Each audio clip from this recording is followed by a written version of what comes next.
5 নম্বর বলা হচ্ছে 2 -5 -12 -19 dot dot dot দ্বারাটির সাধারণ অন্তর এবং 12তম পদ নির্ণয় করো। তার মানে এখানে একটা ধারা আছে, এই ধারাটির সাধারণ অন্তর বের করতে বলছে আর হচ্ছে 12তম পদ নির্ণয় করতে বলছে। তাহলে আমরা এখানে দেখি এই -5 থেকে যদি 2 বাদ দিই তাহলে থাকে -7, আবার -12 থেকে যদি আমরা -5 বাদ দিই তাহলেও -7 থাকে। যেহেতু ব্যবধান সমান তাহলে এটি একটি সমান্তর ধারা। তাহলে আমরা লিখতে পারি, মনে করি ধারাটির প্রথম পদ এ, প্রথম পদ এ সমান কিন্তু প্রথম পদ এ হচ্ছে 2, প্রথম পদ হচ্ছে 2, সাধারণ অন্তর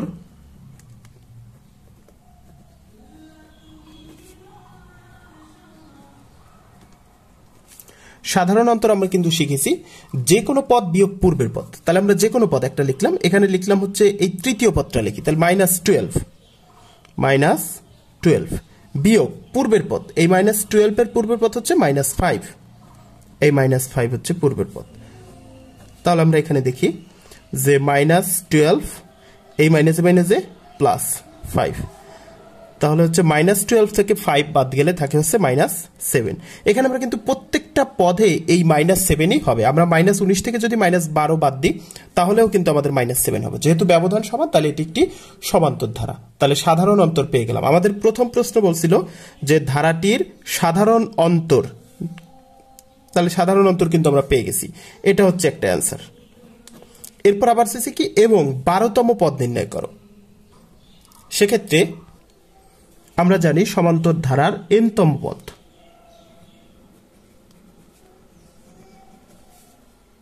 nতম পদ a plus n-1 into d, এটা কিন্তু nতম পদের সূত্র যেটা আমরা শিখে এসেছি। এখন আমাদের nতম পদ না, আমাদের চাইছে 12তম পদ। তাহলে আমরা n এর জায়গায় লিখবো হচ্ছে 12, 12তম পদ, তাহলে a প্লাস, যেহেতু 12তম পদ তাহলে n এর জায়গায় হবে 12 -1 ইন্টু d।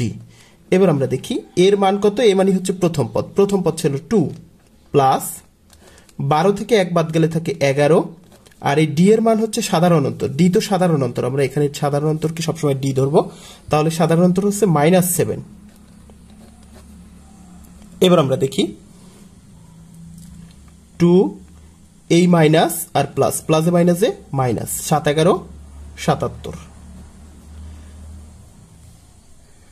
তাহলে এই 77 থেকে 2 বাদ গেলে হচ্ছে -75 থাকে, যেহেতু 77 এর আগে মাইনাস তাই -75 থাকে। এটা হচ্ছে অ্যান্সার। তাহলে আমার বলছিল যে ধারাটির সাধারণ অন্তর এবং 12তম পদ নির্ণয় করো। তাহলে সাধারণ অন্তর হলো -7 এবং 12তম পদ হলো -75। এবার আমরা 6 নম্বর দেখব। 6 নম্বর বলছে 8 + 11 + 14 + 17 ডট ডট ডট ধারাটির কোন পদ 392, অর্থাৎ এখানে কিছু পদ দেয়া আছে, এইভাবে যদি ধারাটা যায় তাহলে ধারাটির কোন পদ 392 হবে, আমাদের সেটা বের করতে হবে।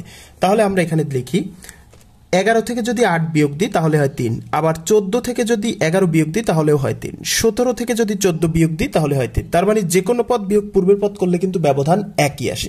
যদি ব্যবধান একই আসে তাহলে এটি একটি সমান্তর ধারা। তাহলে আমরা লিখি সমাধান, এটি একটি সমান্তর ধারা যেহেতু ব্যবধান সমান। মনে করি সমান্তর ধারার প্রথম পদ a, প্রথম পদকে সবসময় ধরবো, a সমান হচ্ছে 8, এই যে প্রথম পদ কিন্তু 8 ছিল, তাহলে প্রথম পদ 8 এবং সমান্তর ধারার সাধারণ অন্তর, সাধারণ অন্তরকে আমরা d ধরেছি এবং সেটা হচ্ছে যে কোনো পদ বিয়োগ পূর্বের পদ। তাহলে আমরা এখানে লিখি 11 বিয়োগ 8, 11 বিয়োগ 8 যে কোনো পদ। আমরা যদি 14 থেকে 11 বিয়োগ দিই তাও হবে, এখানে হয় 3। তাহলে আমরা দেখলাম যে প্রথম পদ পাইলাম a সমান 8 আর সাধারণ অন্তর d সমান 3 পাইলাম। এবার বলছে যে ধারাটির কোন পদ 392, আমরা ধরি লিখলাম যে ধরি ধারাটির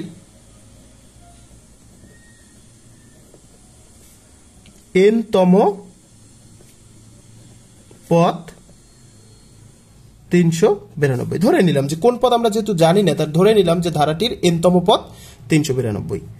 বা এখন nতম পদের সূত্র, সেটা nতম পদের জায়গায় আমরা nতম পদের সূত্র লিখব a plus n-1 into d equal to 392। বা nতম পদ মানে এখানে আমাদের n এর মানটাই বের করতে হবে, ওটাই হচ্ছে ধারার মান। ওটাই হচ্ছে কততম পদ সেটা। এখন a এর মান কত, এর মান হচ্ছে 8 প্রথম পদ, প্লাস n এর মান তো আমরা জানি না, এটা বের করতে হবে, n minus on into d এর মান হচ্ছে 3 সমান 392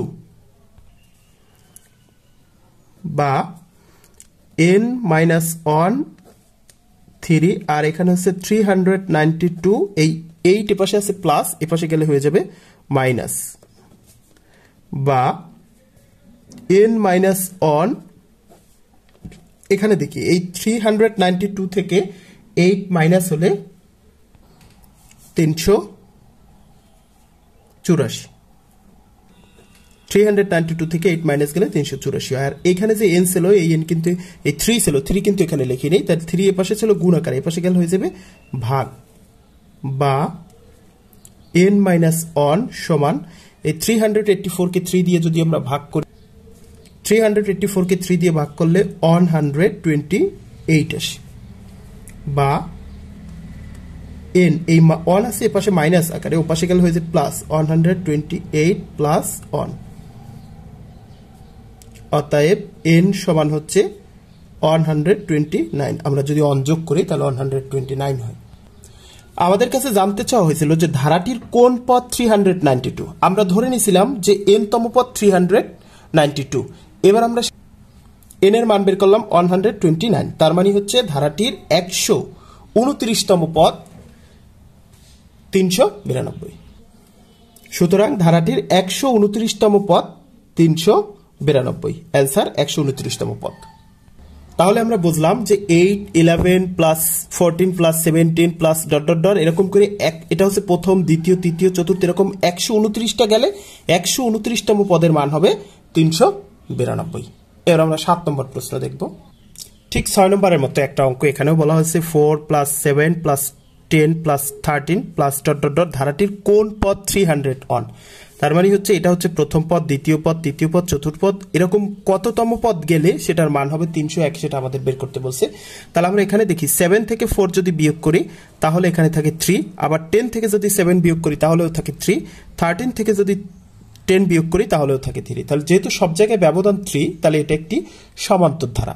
ব্যবধান সমান হইলে বা বিয়োগফল সমান হইলে সেটা সমান্তর ধারা, আর যদি ভাগফল সমান হয় তাহলে সেটা হচ্ছে গুণোত্তর ধারা। তাহলে যেহেতু একটি সমান্তর ধারা, তাহলে লিখে আমরা এটি একটি সমান্তর ধারা। মনে করি সমান্তর ধারার প্রথম পদ a, প্রথম পদ a সমান 4।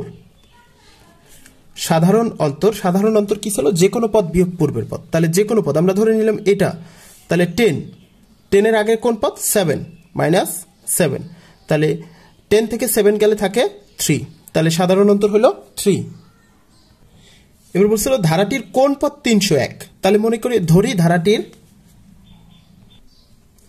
ধারাটির n তম পদ 301, বা n তম পদের সূত্র লিখবো আমরা a plus n minus on into d সমান 301, বা এখানে আমরা দেখি এর মান কত, এর মান কিন্তু হচ্ছে 4 প্রথম পদ, প্লাস n এর মান আমাদের জানা নাই, n এর মান বের করতে হবে, মাইনাস অন ইন্টু d এর মান হচ্ছে সাধারণ অন্তর 300 অন, বা n মাইনাস অন ইন্টু 3, এখানে হচ্ছে 300 অন থেকে আমাদের এই 4 এপাশে ছিল প্লাস, এপাশে গেলে হয়ে যাবে মাইনাস, বা n মাইনাস অন 3, এখানে হচ্ছে 300 অন থেকে আমাদের যদি 4 বাদ যায় তাহলে 297 হবে, বা n মাইনাস অন এই 3 এপাশে আছে গুণ আকারে, এপাশে গেলে কি হয়ে যাবে ভাগ, 297 ভাগ 3, বা n মাইনাস অন ইকুয়াল 297কে আমরা যদি 3 দিয়ে ভাগ করি তাহলে হয় 99, বা n সমান এই অন এপাশে আসলো মাইনাস, ওপাশে গেলে হয়ে যাবে প্লাস, তাহলে 99 প্লাস অন, অতএব n সমান 100। তাহলে n তম পদের মান হয়েছে কত, n তম পদের মান হচ্ছে 301 এবং n এর মান হয়েছে 100। সুতরাং ধারাটির 100তম পদ 301, তাহলে অ্যান্সার হবে 100তম পদ। কারণ আমাদের প্রশ্নে বলছে যে এভাবে যদি ধারাটি চলমান থাকে তাহলে তার কোন পদ 301 হবে। আর আমরা প্রশ্ন থেকে দেখলাম যে n এর মান হচ্ছে 100, তার মানে 100তম পদ 301 হবে। এভাবেই আমরা এটা অ্যান্সার করতে পারি। এবার আমরা